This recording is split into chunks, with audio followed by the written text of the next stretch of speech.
So your faithful four-legged companion might have been here first, but maybe you found this video as an expectant parent and you're wondering how, or if, you can still have both your canine friend and a new baby. Is it possible for a dog and baby to thrive together under the same roof?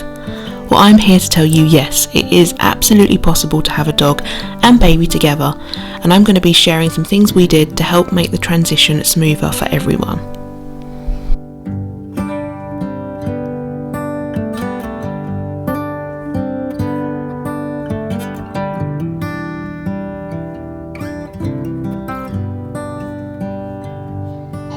You two.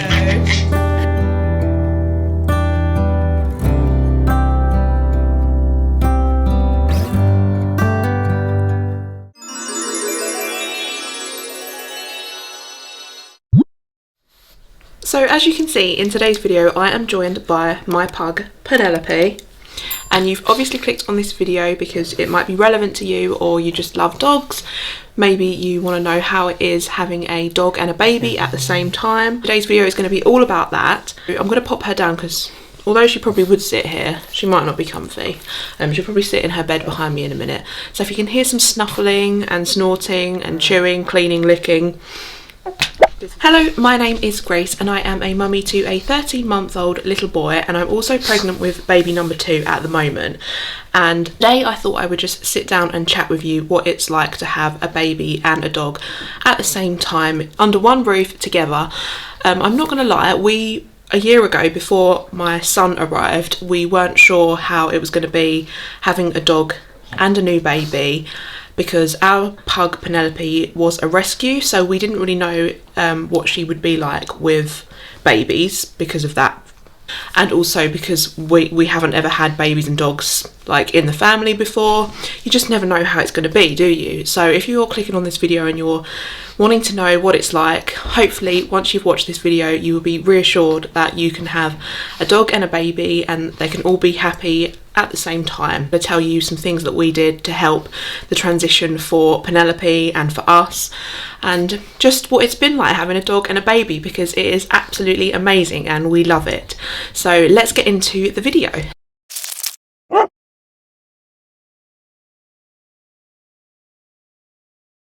Okay, so I'm going to tell you some little things that we did for Penelope before Elliot arrived to help her sort of get used to the fact that a new baby was going to be approaching or going to be coming into her life soon. So preparing your dog for your baby's arrival is really important.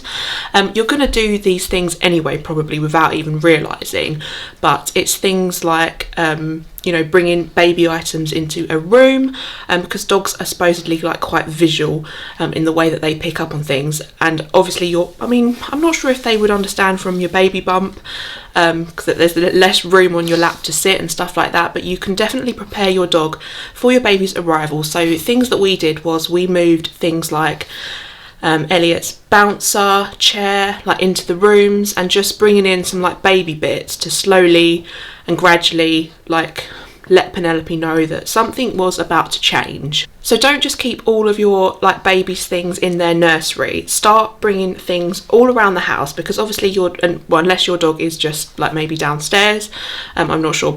Our dog Penelope, she's allowed around the house, so don't just keep the baby bits to one part of the house.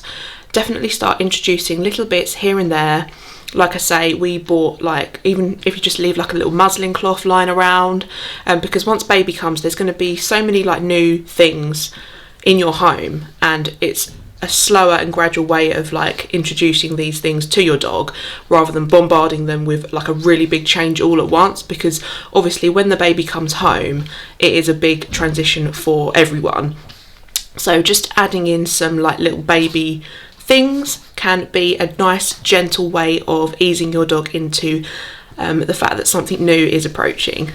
Another really good tip that I was actually told by a dog trainer friend of ours is that this is especially good if you're going to be like, maybe if you have your baby in hospital and you then come home, is to take like a spare muslin cloth and get the smell of the baby on the muslin cloth, and then bring it back to your dog for them to smell before the baby even comes home. And we was told to do this by a dog trainer friend, like I say, and this worked quite well for us because I was actually in hospital for a few days and I was away from home. So this can be another little gentle way of easing your dog in before the baby even comes home, rather than a big change all at once. So that's a really nice tip there, and that's something that we did for Elliot and Penelope. Another thing that we did before Elliot even came into this world is we played some like baby sounds on the TV, like baby noises. We played like YouTube videos of babies crying, and not just crying, but like actual like just snuffly baby noises.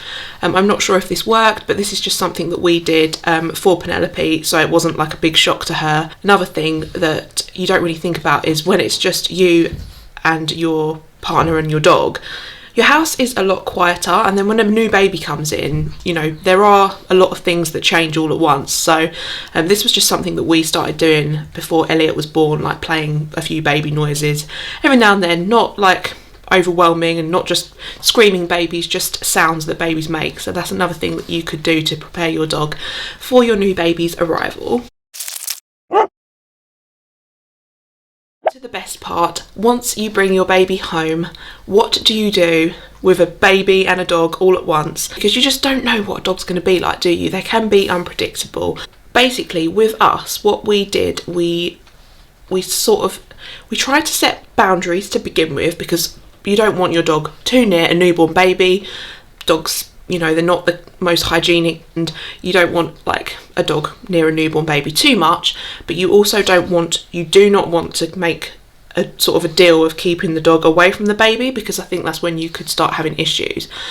So let them be close, but set boundaries. That's kind of what we did with Penny and Elliot to begin with. Let your dog be near, let them have a little sniff, let them have a look at the baby, and I think a really good thing is for them to see the baby not just with you holding it all the time. So it's a good idea if you do get like a baby bouncer, obviously unless your dog is really like jumpy up, you've got to tailor what I'm saying to the specific dog that you've got.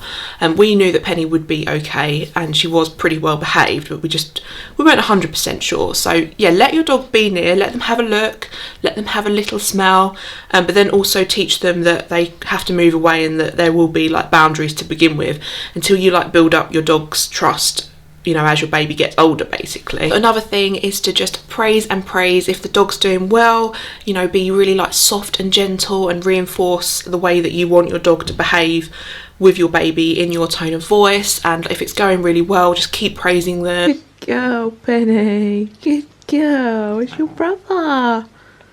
You know, say well done. And like whenever Penny was near Elliot and she was just very soft and gentle, we would always reward her, just like pat her head or say good girl Penny.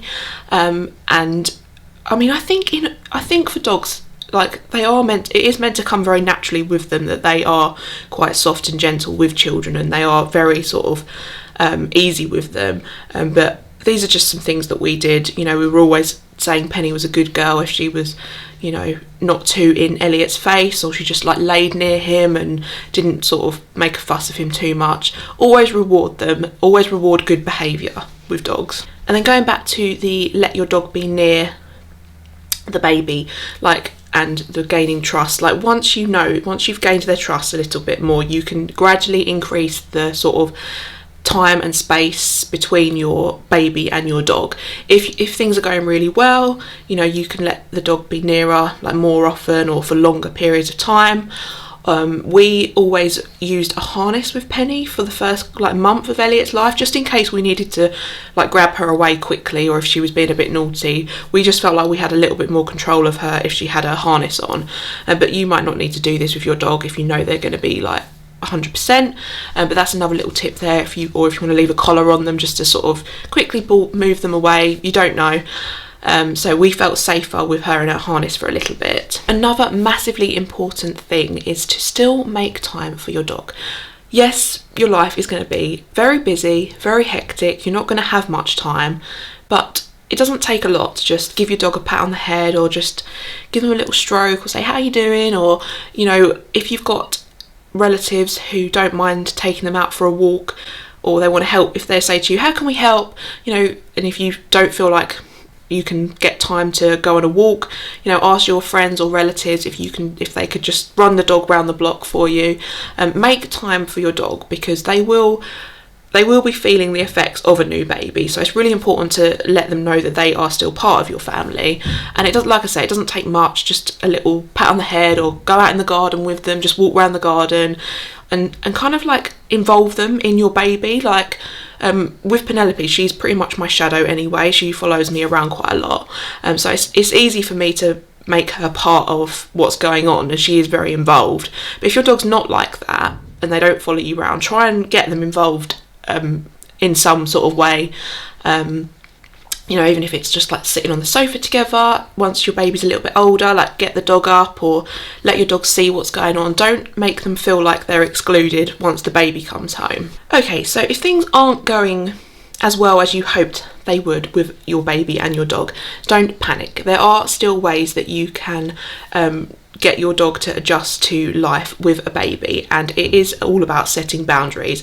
And a really good tip that we were taught is, if you need a boundary, a really good boundary would be to get a stair gate between a door, or if you've got a glass door so your dog can see through. If you need some space away from your dog to look after your baby, don't be afraid to set a boundary to begin with. So a stair gate's a really good thing, because you can put a stair gate between a door, and if you need to like go in a room with your baby, if they've had a messy bum or something and you need to just move away or step aside from the dog, you can shut the stair gate behind you. The dog can still literally be right there, they can look in and they can see what you're doing, but you've still got that boundary. So it is important, if things aren't going as well as you hoped, or you just feel like you need a boundary, that's a really good tip there, to have a stair gate between you and the dog and the baby, if you need to get a little bit of distance between the baby and the dog for just 5 or 10 minutes. What you can try to do is, when you have visitors come and see your baby, which hopefully now that life is getting a little bit more back to normal, we will be having more and more people being in and out of our homes, but it's not been so much, this hasn't been so relevant in the last year because of COVID, but when people are in your home to come and look at your new baby, maybe just say to them, could you just acknowledge the dog as well, you know, if they don't mind petting the dog or something. It's nice for them to feel acknowledged as well, because you do get lots of visitors that want to come and see your new baby, and if they're like literally just making a beeline for your baby, you don't want the dog to feel like too excluded. So we always kind of, I think with Penelope it happens quite naturally anyway, because she's a very social dog. So if people come and see Elliot, they usually do say hello Penny, or just give her a pat, or it doesn't have to be like a big fuss. Just let them ask your visitors to still acknowledge the dog, because chances are before your baby came they would have acknowledged your dog, definitely, wouldn't they? So you want them to still kind of do that kind of thing and keep up all the sort of behaviours that happened before your baby arrived. Okay, so they are all the things that we did when Elliot was a really small baby, and it worked really, really well for us, and just gradually over time we gained Penelope's trust and she gained Elliot's trust, and as he got bigger she has been so patient with him, and like they are just the best team. Honestly, she's been a dream with Elliot, and I couldn't have like wished for anything better, and I think that it has been down to all the things that I've spoken about in this video, and they actually are like little best friends. So I'm going to include lots of clips of all of their interaction in this video. You've probably seen them already as I've been speaking, but it's all down to what we've done, and I'm going to do exactly the same thing again with this baby, although I know this time around that Penny is going to be absolutely fine with another new baby. I've just got to remember to keep her, I know she's gone down again in the pecking order probably once the next baby comes, but it's really important to still keep your dog a priority in your life if you want them to be happy and you want it to be like a good sort of balance in your home of children, dog, family, life. But it definitely is possible, and like I say, having a dog and a baby has been so rewarding, and she loves Elliot and he is obsessed with her, and it's just lovely.